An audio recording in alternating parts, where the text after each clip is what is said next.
Hola a todos, bienvenidos una vez más a la continuación del libro ¿Qué pasó en Alcácer? Capítulo 21. Los pelos.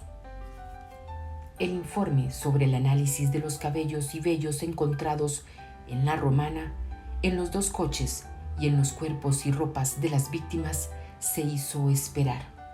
Finalmente, el Instituto Nacional de Toxicología remitió el siguiente análisis criminalístico. Análisis solicitado. Estudio criminalístico de los pelos dubitados remitidos en los diversos envíos y su cotejo con los cabellos y vellos púbicos indubitados de los cadáveres y de los sospechosos Enrique Anglés Martins, Miguel Ricard Tárrega, Luis Rivera Gallardo, Roberto Anglés Martins, Ramón Antonio Loza Raga, Joaquín Mauricio Anglés Martins y José Miguel Martínez Cana, con el fin de determinar el origen individual de los mismos. Análisis realizado. Los pelos dubitados, los que se desconoce a quién pertenecen, son reseñados por un código doble que corresponde al número de muestra, dado cuando fueron recogidas las mismas, y un número de orden, asignado en el laboratorio a cada uno de los indicios que componen cada muestra. Esto nos permite tener identificado cada pelo como una evidencia distinta al resto, aunque procedan de la misma muestra. Los pelos indubitados, los que sin ninguna duda se conoce a quién pertenecen, cuando la muestra es muy amplia, como es el caso de los pelos tomados a los cadáveres en el transcurso de la autopsia, requieren una previa selección macroscópica de los tallos en base al color, forma, longitud y diámetro de los mismos, procurando que sea representativa de la muestra global de los pelos indubitados, o lo que es lo mismo, que sea representativa de la variabilidad morfológica existente.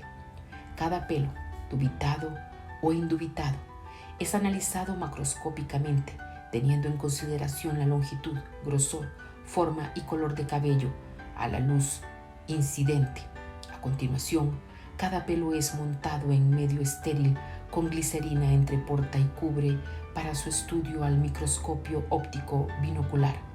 Las características investigadas son forma, longitud, color, diámetro del tallo, forma de las escamas, borde cuticular, distribución y tamaño de los pigmentos, presencia y distribución de los fusicorticales, forma de la punta, estado de la raíz y signos de putrefacción en la misma, presencia, morfología, tipo y diámetro de la médula y alteraciones físicas, cosméticas o patológicas de la cutícula y el córtex. En primer lugar, se estudian las características morfológicas generales de cada uno de los pelos dubitados para establecer si se trata de pelos de origen animal o humano, y en este caso, si son cabellos o vellos, y si es posible determinar la región anatómica de donde proceden. Una vez realizado el estudio morfológico previo, cortamos las raíces con todos los pelos y las remitimos a la sección de biología de este centro para que procedan al estudio de ADN. Las conclusiones más importantes venían a ser las siguientes. Muestra 1S, recogida en el colchón. El cabello 1S1. Entre los cabellos indubitados no hay ninguno que tenga las mismas características morfológicas. El vello púbico 1S2. Se extrajo ADN y su perfil genético no se corresponde con los sujetos estudiados. Muestra 2S, recogida en el colchón, contiene un solo pelo de origen animal. Muestra 18S, recogida sobre el colchón. En esta muestra hay 3 pelos. El pelo 18S1 es de origen animal. El cabello 18S2 presenta semejanza morfológica con los cabellos teñidos de Mauricio Anglés. El cabello 18S3. Entre los cabellos indubitados no hallamos ninguno con las mismas características morfológicas. Según los expertos de toxicología, de los 6 pelos hallados en el colchón tipo flex en la buhardilla de la caseta de La Romana, 3 eran cabellos, pelos de cabeza, 2 de origen animal y 1 vello púbico. El vello púbico no era de ninguno de los sospechosos, 2 de los cabellos tampoco, y 1 de los cabellos podría ser de el Mauri. Muestra 22S, recogida en el colchón de espuma y trozo del mismo material. De los 30 indicios estudiados en esta muestra, 4 son fibras vegetales, 6 son pelos de origen animal y 20 son pelo de origen humano. Entre los 6 pelos de origen animal podemos distinguir 3 tipos distintos en base a la morfología de la médula y de las escamas, pero si atendemos a otras características como el color, entonces hallamos más diferencias. Los reseñados con los números 15, 28, 29 y 30 son fibras naturales de origen vegetal. Entre los 20 pelos de origen humano, 12 son cabellos y 8 vellos, todos de tipo púbico. En la relación a los pelos encontrados en el colchón de espuma, que se hallaba igualmente en la planta alta de la caseta de La Romana, las conclusiones de los especialistas eran llamativas. De los 8 vellos púbicos hallados, 5 podrían pertenecer a Miguel Ricard, 2 de color castaño casi negro a otra persona distinta de los sospechosos y 1 de color castaño casi negro también a otro desconocido. En lo que se refiere a los 12 cabellos, solo uno presenta semejanzas morfológicas con los cabellos teñidos de Mauricio Anglés. Los otros 11 podrían pertenecer a 9 personas diferentes, distintas todas ellas de los sospechosos.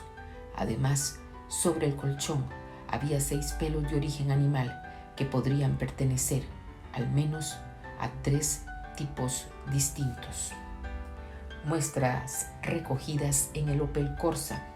El cabello M9-9 es, a la luz incidente, castaño por el tercio proximal, pero bruscamente se hace negro. Al microscopio óptico se comprueba que este pelo ha sido suavemente decolorado y teñido, por lo menos 2 veces. La parte más distal tiene color caoba y anteriormente es de color ámbar. El tercio proximal es de castaño claro.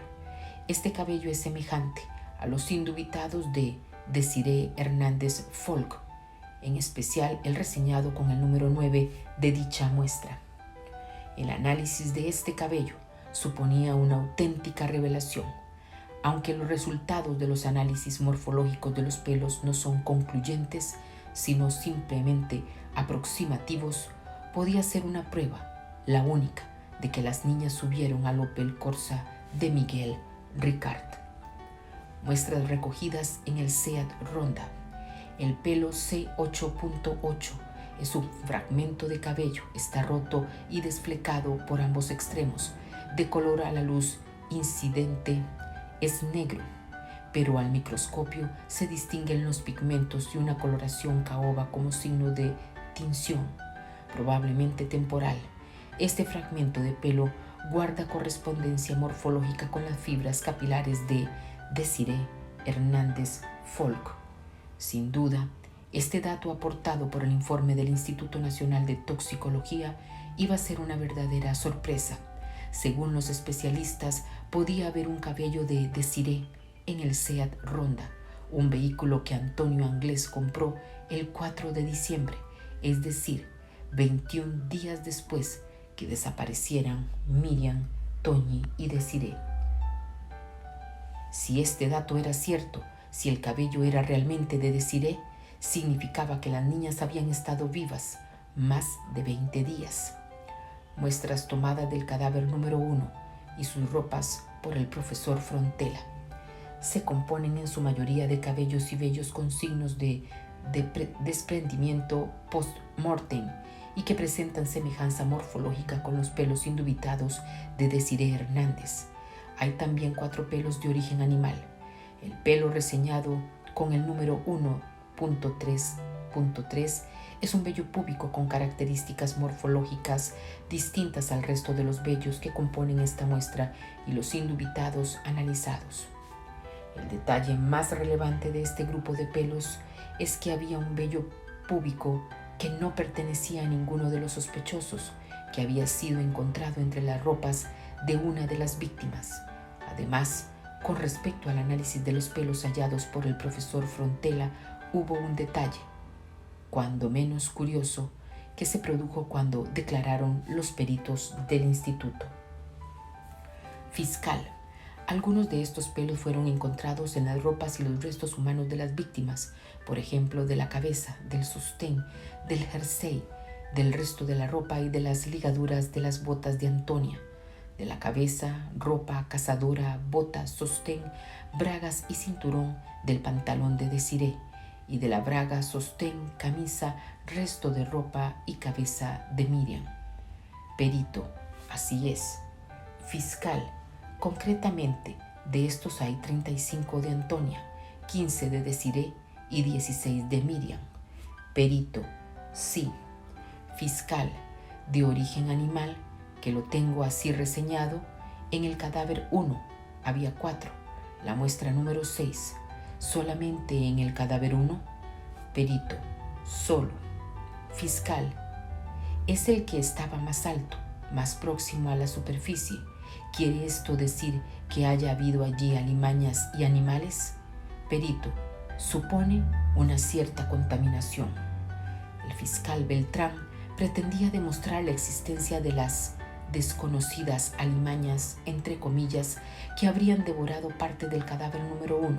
Sin embargo, el cuerpo de Desiree, el único en el que se encontraron pelos de animales, no era el cadáver que estaba más cerca de la superficie.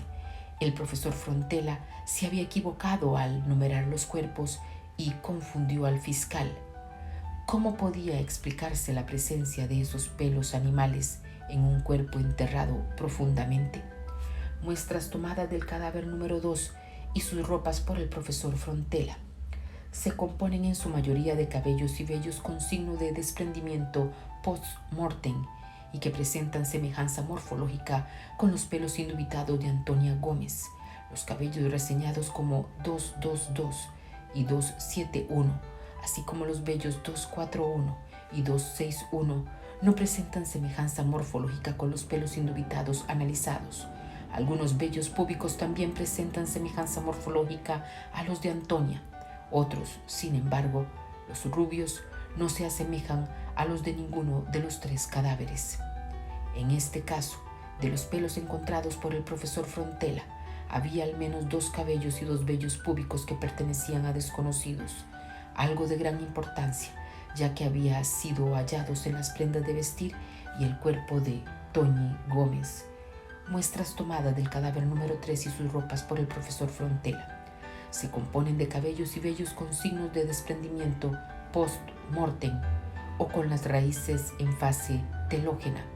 Los cabellos de esta muestra son semejantes a los indubitados de Miriam García, mientras que los vellos se diferencian sensiblemente.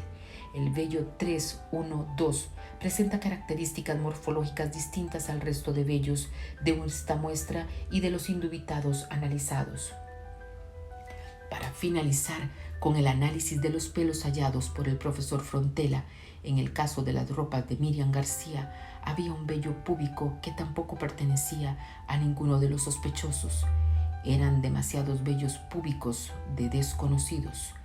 Inexplicablemente, los peritos de toxicología no reseñaron en su informe ninguno de los análisis de los pelos encontrados en los guantes de Colmenero y en la tierra de la fosa por los miembros del Centro de Investigación y Criminalística de la Guardia Civil.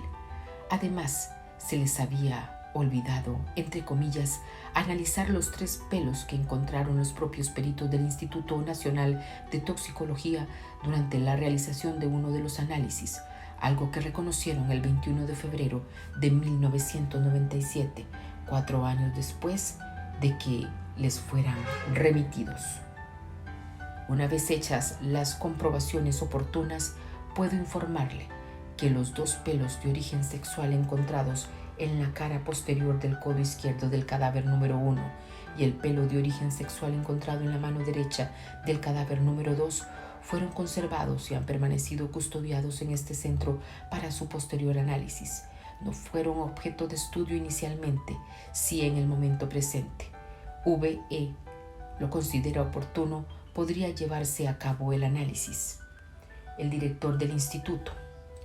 Pero, además de este informe del Instituto Nacional de Toxicología, también el profesor Frontela realizó el suyo, aunque a él no le dejaron analizar los 363 pelos y cabellos encontrados en el Opel Corsa, ni los 113 hallados en el Ronda, ni los 36 que había en los colchones, ni el profesor Frontela se tuvo que conformar con analizar los pelos que él mismo había encontrado.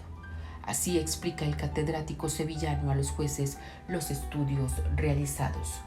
Desde la realización de las autopsias y a lo largo de nuestra pericia encontramos 4 grupos de pelos, unos pelos que para nosotros eran una sorpresa, porque claro e importante es cotejar los pelos que se hallen con los pelos de las víctimas.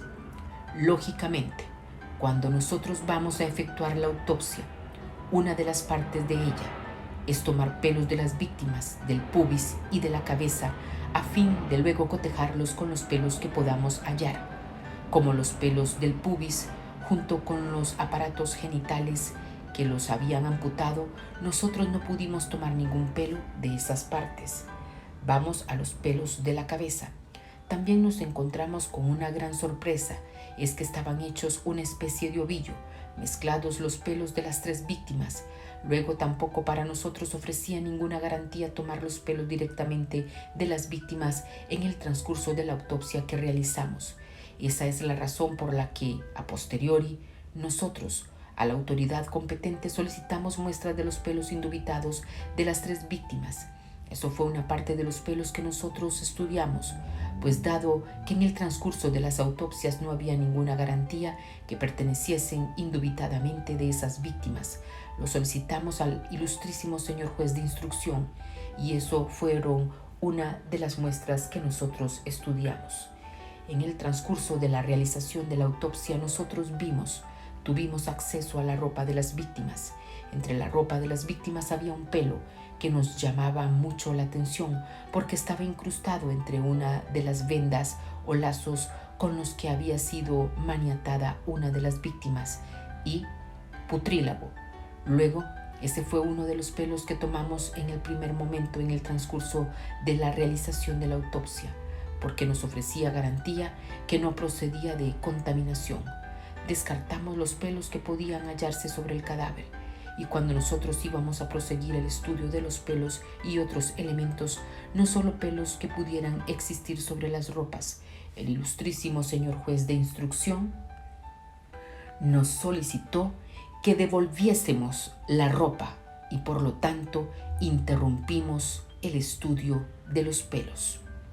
Meses después, bastantes meses después, nos fue devuelta la ropa y al devolvernos la ropa observamos que todavía en ella había barro, había putrílago y entre ese barro y el putrílago y la tela nosotros, lógicamente, nosotros no veíamos nada porque decimos que los pelos que pudieran estar superpuestos los descartábamos. Entonces, con técnicas de raspado y lavado muy minucioso, empezamos a desenterrar los pelos que estaban incrustados y eso fueron los pelos, una segunda clase de pelos que estudiamos. Y por último, lógicamente también solicitamos elementos para comprobar esos pelos y por lo tanto al ilustrísimo señor juez de instrucción solicitamos muestras de pelos de sospechosos con el fin de que pudiésemos compararlos. Los resultados de estos estudios se plasmaron en un informe que fue enviado al juzgado de Alcira el 15 de diciembre de 1995. Estudios efectuados. Si bien la metódica de estudio proyectada era realizar estudios macroscópico, microscópico e investigación de DNA o ADN, estos últimos estudios no se pueden realizar porque los pelos que nos han sido devueltos del Instituto Nacional de Toxicología, que en su día les habíamos remitido hallados en los cadáveres de interés para cotejar, nos han sido entregados sin bulbo, que es precisamente la parte del pelo en la cual se investiga el DNA, el cual, al parecer, ya había sido estudiado por el Instituto Nacional de Toxicología con carácter negativo. Ante este contratiempo, totalmente ajeno a nuestra intervención, sino inherente a estudios previamente realizados en los pelos, y con el fin de lograr la más certera identificación posible, cabría el estudio del denominado DNA mitocondrial y el estudio de las queratinas. Conclusiones. Primera, por sus características microscópicas, se han identificado, además de pelos de pubis y de cabeza de las víctimas, los siguientes pelos que no pertenecen a ellas. A. 3 cabellos que denominamos de sujeto D, que no corresponden a los pelos que nos han sido remitidos de los sospechosos y que fueron hallados en el jersey de Antonia Gómez Rodríguez, pelos jersey 2 y 3, y en la ropa de Antonia, pelo ropa 4. B. 4 cabellos de quien denominamos sujeto F, hallados en el jersey de Antonia, pelos jersey 4, 5 y 6, y en el sostén de Desiree Hernández Folk, pelo sostén 2. C. 3 pelos de pubis de Miguel Ricard Tárrega, pelos hallados en la ropa de Miriam García Iborra, braga roja 2, en la ropa de Desiree Hernández Folk, ropa 2, y en el zapato de Desiree Hernández Folk, zapato 1. D. Un pelo de cabeza de sujeto J, hallado en la ropa de Desiree Hernández Folk, ropa 1. E. Una cana de cabeza de sujeto G, hallado en la ropa de Desiree Hernández Folk, ropa 1. F. Un pelo hallado en braga roja de Miriam García Iborra, braga roja 1, que tiene algunos puntos de coincidencia con los de Enrique Anglés Martins, aunque sin poder ser determinante. Segunda, los pelos hallados pertenecen al menos a las siguientes 3 personas distintas de las víctimas. Sujeto D, pelos de cabeza que no corresponden a los pelos de cabeza de los sospechosos que nos han sido enviados. Sujeto F, pelos de cabeza que no corresponden a los pelos de los sospechosos que nos han sido enviados. Miguel Ricard Tárrega, pelos de pubis. Además, hay otros 3 pelos no catalogables, porque de Roberto Anglés Martins no hemos recibido pelos de cabeza y de otros sospechosos no se han recibido suficientes pelos, e ignoramos si entre ellos puede haber algunos canosos o albinos. Tercera, no fue posible investigar el DNA o ADN, porque los pelos dubitados nos habían sido enviados sin los bulbos, al parecer por intento previo de haber sido investigado el DNA en otro centro. Cuarta, hay que tener en cuenta que el estudio de las características microscópicas y peculiaridades de los pelos no es tan determinante como el estudio del DNA, que no se pudo efectuar por carecer de bulbo los pelos dubitados, y por ello no se pueden aportar datos de probabilidad o frecuencia. Si algo quedaba claro en los 2 informes de pelos, tanto en el del Instituto Nacional de Toxicología como en el elaborado por el profesor Frontela, era que no se podía hablar de 2 únicos asesinos. Sin ninguna duda, había más.